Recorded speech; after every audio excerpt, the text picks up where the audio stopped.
අයිබෝවන්. ඉතින් මම අද කියලා දෙන්න යන්නේ මම කෙරණේ පන්සලට පූජා කරන්න මේ දවස්වල හදපු මිරිවැඩි සඟලක් හදාගන්න කොහොමද කියලා. ඉතින් තමන්ගේ අතින්ම හදලා තමන් පූජා කරනකොට ගොඩක් සතුටක් දැනෙනවනේ. ඒක නිසා ඔයාලත් මෙහෙම කරලා බලන්න. ගොඩක් අමුද්‍රව්‍ය ඕනෙ වෙන්නෙත් නැහැ. සිම්පල් විදියට හදාගන්නත් පුළුවන්. අපි බලමු කොහොමද හදන්නේ මොනවද ඕනෙ වෙන්නේ කියලා. මුලින්ම අපිට ඕන වෙනවා සෙරෙප්පු දෙකක්. මම ප්ලේන් ස්ලිපර්ස් දෙකක් ගත්තේ. ගොඩක් සයිස් 8න් එහා වගේ ගත්තා නම් හොඳයි. ලස්සනට ඇදුවම මේ පේනවා. ඒ වගේම අපි විශ්වාස කරන්නේ මේක බුදුන්ට පූජා කරනවා කියලානේ. එතකොට බුදුන්ගේ සිරිපාවල සයිස් එක ලොකුයි කියලා අපි අහලා තියෙනවානේ. ඒ නිසා ඒ වගේ සයිස් එකට ගැලපෙන විදිහට සෙරෙප්පු දෙකක් ගන්න. කැමති පාටකින් රෙදි කෑල්ලක් ගන්න ඕනේ. මම නම් මේකට ගත්තේ වෙල්වෙට් රෙද්ද. මට හිතෙනවා ඒක ලස්සනයි කියලා කරනකොට ඔයාලා කැමති විදිහේ රෙද්දක් අරගෙන ඇලවෙන මේකට සුදුසු රෙද්දක් ගන්න. ඒ වගේම රේන්ඩ් මල් හැඩේ තියෙන එක ඔයගලන්ට ඔය ෆැන්සි කඩවල වලට ගියාම ගන්න පුළුවන්. මම ඒ වගේ අයිටම්ස් මෙතන අරන් තියෙනවා. ඒවා පෙන්නන්නම්. ඒවා තව B6000 ගම් එක තමයි මම පාවිච්චි කරන්නේ. ඊට අමතරව තව එලවෙන්නේ නැතිව හයියට හොඳට අලව ගන්න ඕන නම් ග්ලූ ගන් එක පාවිච්චි කරන්න පුළුවන්. තව පබළු හරි එහෙම නැත්නම් half pearls එහෙම නැත්නම් stones පාවිච්චි කරන්න පුළුවන් මේක සරස ගන්න. මේ තියෙන්නේ මම පාවිච්චි කරපු අමුද්‍රව්‍ය වල පින්තූර. මේවා බලලා ඔයාලට අයිඩියා එකක් ගන්න පුළුවන් වෙන නිසායි මම මේ පින්තූර දාන්නේ. මේවා බලලා අයිඩියා එකක් ගන්න.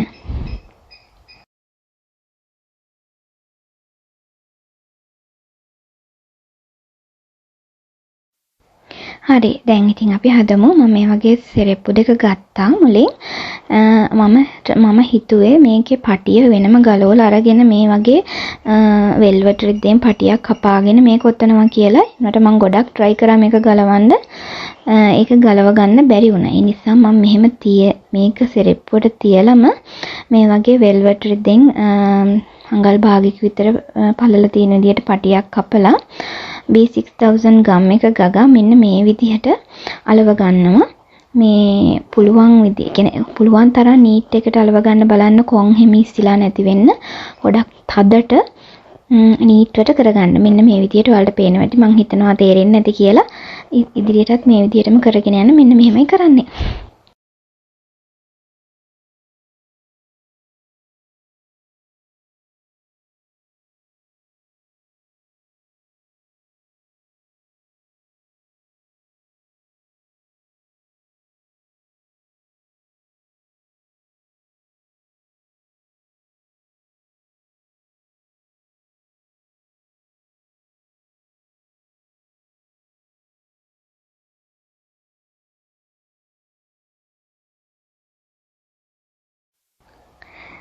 තව දෙයක් කියන්න ඕනේ මේක අන්තිමේටම ඉවර කරනකොට මෙන්න මේ වගේ සෙරෙප්පුවට කනෙක්ට් වෙන තැනට හොඳට ගම් ගාලා ආයෙ ඒක ගැලවෙන්නේ නැති විදියට අලව ගන්න. මම මෙන්න මෙහෙම කතුරෙන් පොඩ්ඩක් ඒක ඇතුළට කරලා එහා පැත්තෙන් අරගෙන ඒක සිකියෝ කරගන්න. නැත්තම් මේක අපි මේ පස්සේ මේක එළියට ඇවිල්ලා මේ අපේ නිර්මාණය කැත වෙන්න පුළුවන්. ඒ නිසා ඒක ගැනත් පොඩ්ඩක් අවධානය දෙන්න.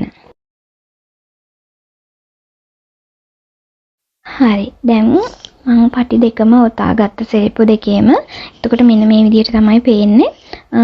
ඊට පස්සේ ඒක අපි පැත්තකින් අරන් තියාගෙන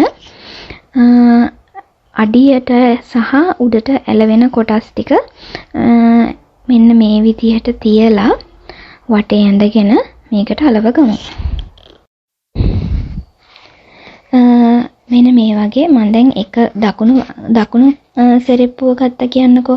එතකොට වෙල්වෙට් රෙද්ද කන පිට පැත්ත හරවලා අපි මෙන්න මේ විදිහට තියලා වටේ ටිකක් වාසියක් තියෙන විදිහට තද ප්ලැටිනම් එකකින් වගේ ඇඳ ගන්නවා.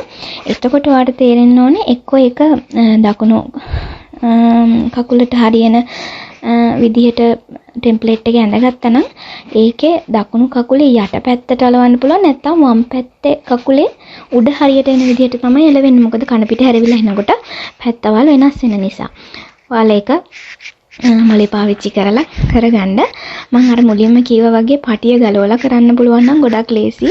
එහෙම පුළුවන් සෙරෙප්පු දෙකක් තියෙනවා නම් ගන්න. මට මේකේ එහෙම ගලවන්න හැකියාවක් තිබ්බේ නැහැ. මොකද රබර් ෂීට් එක ගොඩක් ඝනකම් නිසා ගලවලා ගන්න හැකියාවක් තිබ්බේ නැහැ.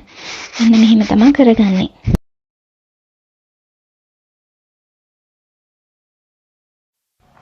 හරි. මම දැන් එහෙම කොටස් 4 කපා ගත්තා. ඒ කියන්නේ වම් පාදයට හරියන සෙරෙප්පුවේ උඩ පැත්තට අලවන එකයි ඒ වගේම යට පැත්තට අලවන එකයි දකුණු පාදයට එමෙන් කොටස් 4ක් ඔයාලා කපා ගන්න ඕනේ.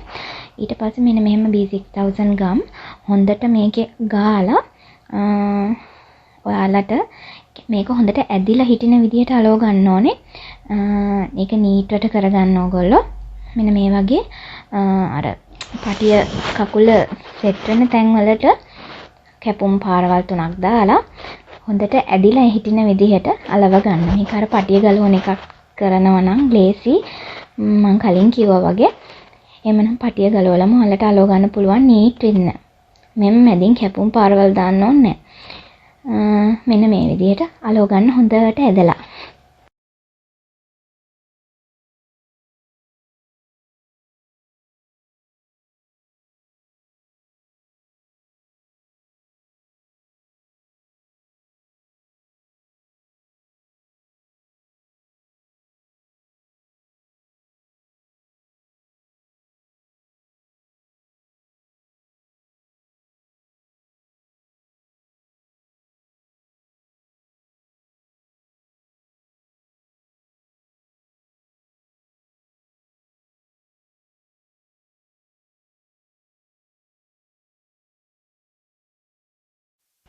දැන් අලව ගත්තාම මෙන්න මේ වගේ තමයි පෙනුම තියෙන්නේ. මේ වගේ කකුල් දෙකටම අදාළ සෙරෙප්පු දෙක අලව ගන්න.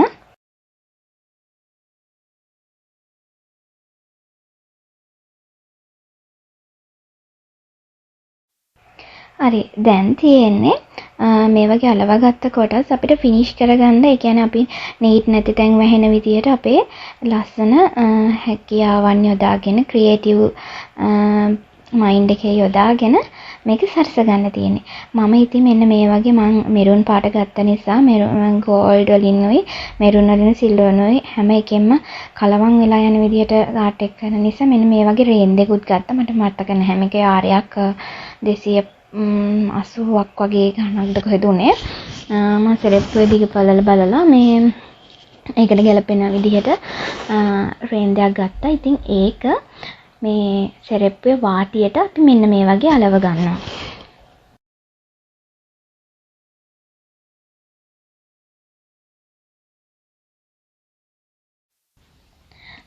ඒ වගේම පැත්තකට තියෙන වාටියේ වගේම අර කකුල උඩට පේන අපේ සෙරෙප්පු පටියටත් මම මේ වගේ රේන්දයක් තෝරගත්තා.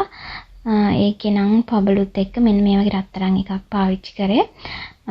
මේ වගේ B6000 ගම් එක හරි එහෙම නැත්නම් ග්ලූ ගන් එක හරි පාවිච්චි කරලා ඔයාලට අලව ගන්න පුළුවන්. මම මේකට ග්ලූ ගන් එක පාවිච්චි කරා. පොඩ්ඩක් ඒක ටිකක් හයිය වැඩි වගේ හොඳට ඇලවෙන්න ඕන නිසා මේ වගේ ග්ලූ ගන් එක පාවිච්චි කරලා මෙන්න මෙහෙම අලව ගත්තා.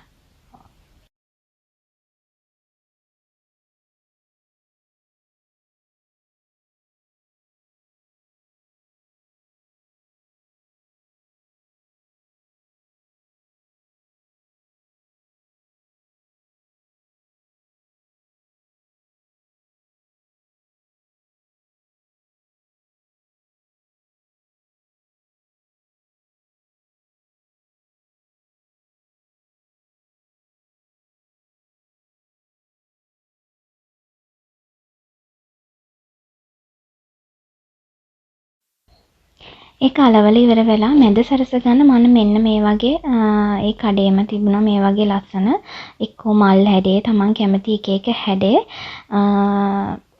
මෙන්න මේ විදිහේ රටක් තියෙනවා. ඉතින් මම ඒක මම ප්ලේන් එකක් ගත්තේ. මට ඕනේ කලර්ස් වලින් තිබෙන නිසා මං ගාව තියෙන පබළු වලින් මගේ මිරිවැඩි සඟලට ගැලපෙන විදියට මම පාට යොදාගෙන මේ විදියට අලව ගන්නවා. ඔයාලට පේනවා ඇති ඒක සමහරවිට ඔයාලා ගන්න සෙරෙප්පුවේ පාටට ගැලපෙන ඒවා කඩේ තියෙන්නත් පුළුවන්. එහෙම ගන්න නැත්නම් මෙන්න මේ වගේ අරගෙන තමන්ගේ වර්ණ වලට ගැලපෙන විදියට තමන් අතින්ම හදාගන්න.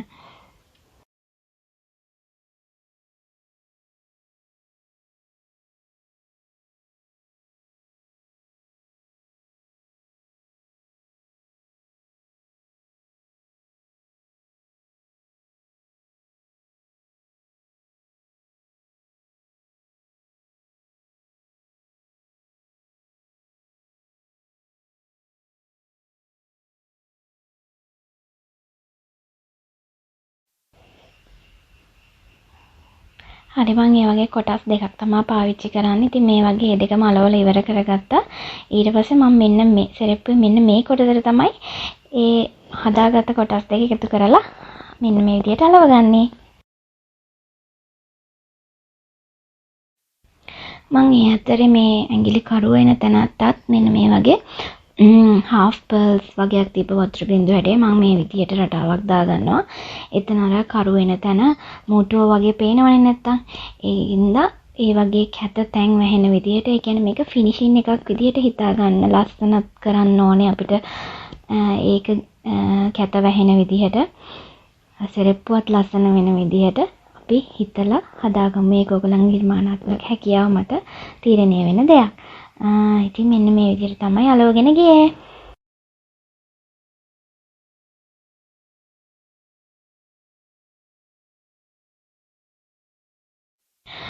තව දෙයක් කියන්න ඕනේ මේකට තව ගොඩ අපිට pearls stones යොදලා ලස්සන කරගන්න පුළුවන් ඕනනම් ඒ වුණාට මම දන්නේ මගේ පෞද්ගලික මතේ මම හිතන්නේ අපි දැන් මේක බුදුරජාණන් වහන්සේට පූජා කරනවා කියලා හිතනනේ පූජා කරන්නේ. ඉතින් බුදුරජාණන් වහන්සේ කියන්නේ අල්පේච්ඡ ජීවිතයකට පුරුදු වෙච්ච කෙනෙක්නේ.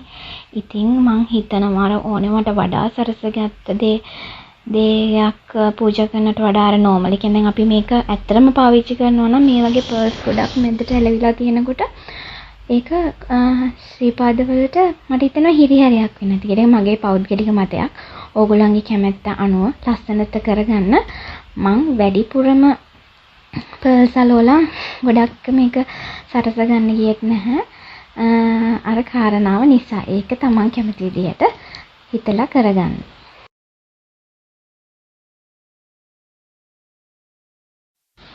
දැන් ඊටු ටික මෙන්න මේ වගේ තමයි කරගත්තේ. මම අර අපි හදාගත්ත ලස්සන රටාවත් මේකට අලව ගත්තා. ඒ වගේම මම තව මල් වගේක් ගත්තා. ඒකට ගැලපෙන රේන් දෙක. ඇත්තටම කියනවනේ මේක රේන් දෙයක්. මම ඒ රේන්ෙන් කොටසක් ගත්තා. ඒ මල් මට ඕන විදිහට ගන්නට කපලා ඇඩ්ජස්ට් කරගන්න පුළුවන් නිසා මෙන්න මේ වගේ එකෙන් මල් කපලා අරගෙන මෙන්න මෙහෙම හදාගත්තා.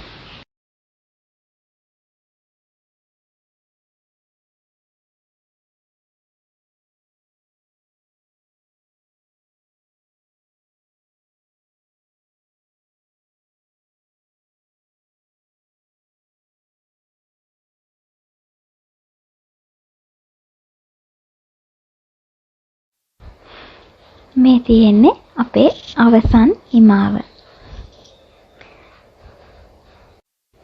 ඉතින් මේ වගේ දෙයක් තමන්ගේ අතින්ම තමම බඩු අරන් තමන්ගේ අතින්ම හදලා පූජා කරනකොට දැනෙන සතුට කියලා නිම කරන්න බෑ. මොකද කඩෙන් අරගෙන පූජා කරත් පිනම තමයි. ඒක හිතේ තියෙන ශ්‍රද්ධාව තමයි.